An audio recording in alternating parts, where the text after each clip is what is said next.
Since 1325 was passed, we've had a subsequent 3 resolutions. 2 of them, 1820 and 1888, focus very strongly on the question of sexual violence and recognizing sexual violence as a threat to peace and security and addressing it. And a 4th resolution, 1889, these are all the numbers, was passed, which again focused on the question of how do we include and engage women as participants in peace processes and negotiations. Tremendous work has been done by activists on the ground in every country you can imagine. 1325 has been translated into over 90 languages around the world. It is everywhere. Women have it in their hands. And they translated it themselves because they recognize that it speaks to their issues. So governments didn't do it for them, they did it. I don't think there's any other Security Council resolution that's been translated into over 90 languages. And yet, 10 years later, there's huge amounts of research and recommendations of what we can do practically, policy-wise, you name it, it's all out there. Yet 10 years later, it's almost 10 years since Resolution 1525 was passed. So little has actually been done. We don't have inclusive peace processes. We still try and keep them exclusive and hidden and away from the general public. We don't support civil society activism. We don't support community-based efforts and community-based organizations. So we have the policy language. We need our governments to take this action up. The UK was at the forefront of this agenda for a number of years, and it seems to have sort of backtracked because I'm not sure, maybe it's not trendy anymore. But it's really a shame to think that these kinds of issues are not being taken seriously at the highest levels. Another final point that I'll make is. Is around the question of what is it that we need to address terrorism and violence. In my research over the last year, with looking at these 10 countries and looking at violence issues, 2 things really struck me. One is that people are joining insurgency groups and gangs or whatever, where in contexts where there is no decent social welfare, where education is bad, healthcare is bad, jobs are really not proper jobs, they fall into the mass of the working poor. So our social safety nets have been taken away. The very basic ethic issues that make a society work have been withdrawn. And somebody else, that vacuum that we've created, is being filled by non-state actors. They are providing those services. The gangland leaders, the dons in Jamaica, are paying for school fees and school books for the boys and kids to go to school. That's how they gain their loyalty. In the Middle East, whether it's Hamas or Hezbollah, they provide services. And people look at it and they say, the government is corrupt, these guys provide it. So we have to think about that. It's not that these are just violent organizations, they are actually actively providing services for communities that they're engaged in.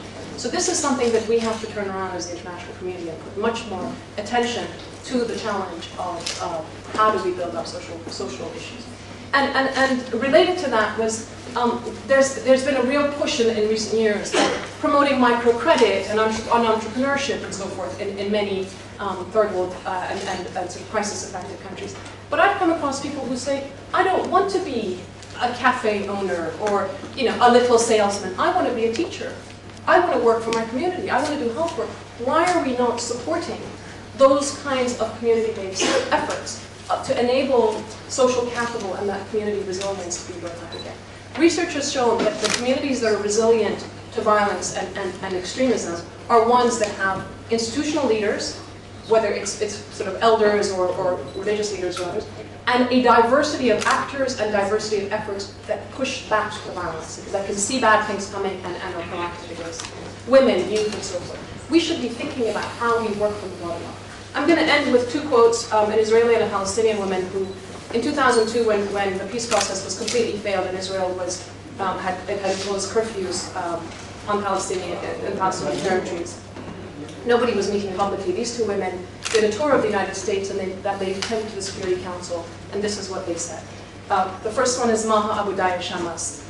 She said, peace is made between peoples and not between leaders. A process that should lead to a political solution that is sustainable and consequently permanent should not be left to the confines of the generals and should be transparent to the relevant societies.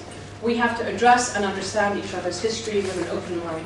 If we leave it only to men, we get Israeli generals and Palestinians who will not be defeated, and there is no room to negotiate.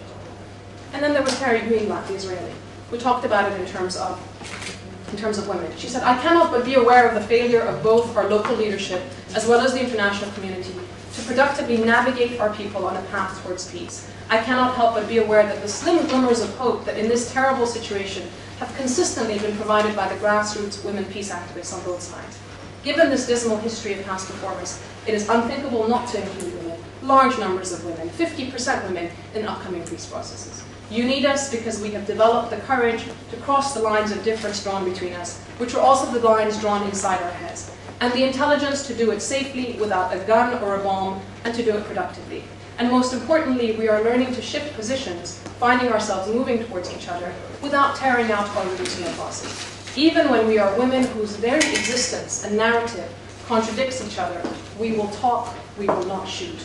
You need us because we women are willing to sit together on the same side of the table and together look at our complex joint history with a commitment and intention of not getting up until in respect and in reciprocity we can get up together and begin our new history and fulfill our joint destiny. Thank you very much.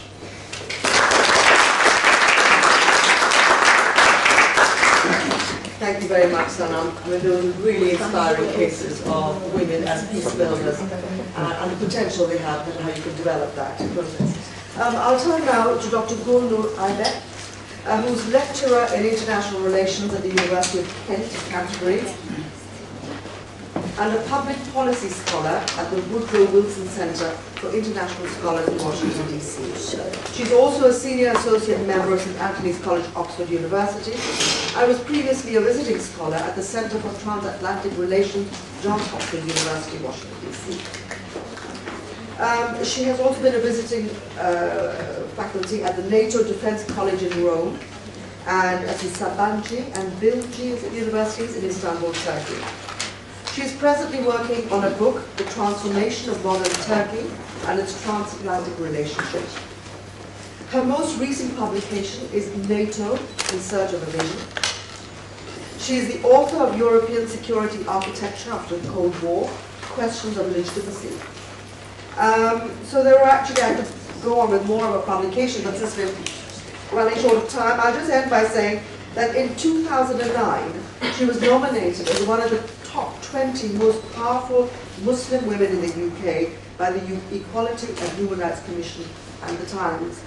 So Gulnur, you've heard Farah, you've heard Sanam, so I wanted you to tell us about your experience. Thank you very much for that introduction, Nita. And thank you very much, Suaad, for inviting me here tonight. Good evening. I'm going to talk a little bit as an academic about Western discourses in feminism and the role of women in war and in peace, and see how these actually translate into real life and whether they're any use to us in today's conflicts. And I'm going to talk a little bit also about my own experience as a woman who works in the field of security, a very male-dominated field. And I will also be telling little anecdotes about the most recent project I've done, which is a British Academy-funded project on peace building in Bosnia. And I've specifically been working on defense reform in Bosnia. And in that, I've done a lot of field work, working with the armed forces there and the military professionals, and usually being the only woman in the room in many occasions. And similarly, again, being the only woman in the room, about 10 years ago, I was involved in back-channel negotiations between the then NATO 6 states who were not yet EU states. Out of those 6 states, still only Norway and Turkey are just NATO and non-EU. The others have since all joined the EU. But the purpose of those back-channel meetings was to see whether these 6 countries could formulate a common position with regards to how they could contribute to European security operations, in other words, the developing ESDP. And again, I was the only woman in the room. So just a few anecdotes to come, but just to begin with, just a few concepts I want to throw out there as food for thought with regards to women's roles in war and how they evolved and why these concepts are largely very Western and Eurocentric in many ways. I'd like to start off with something that has been picked up by a political scientist, Jean Becky Elstein, who writes on women and war. And she talks about Hegel's concept of women as beautiful souls, where women in Western culture have served as collective, culturally designated beautiful souls in the cultivation of a socially sanctioned innocence. And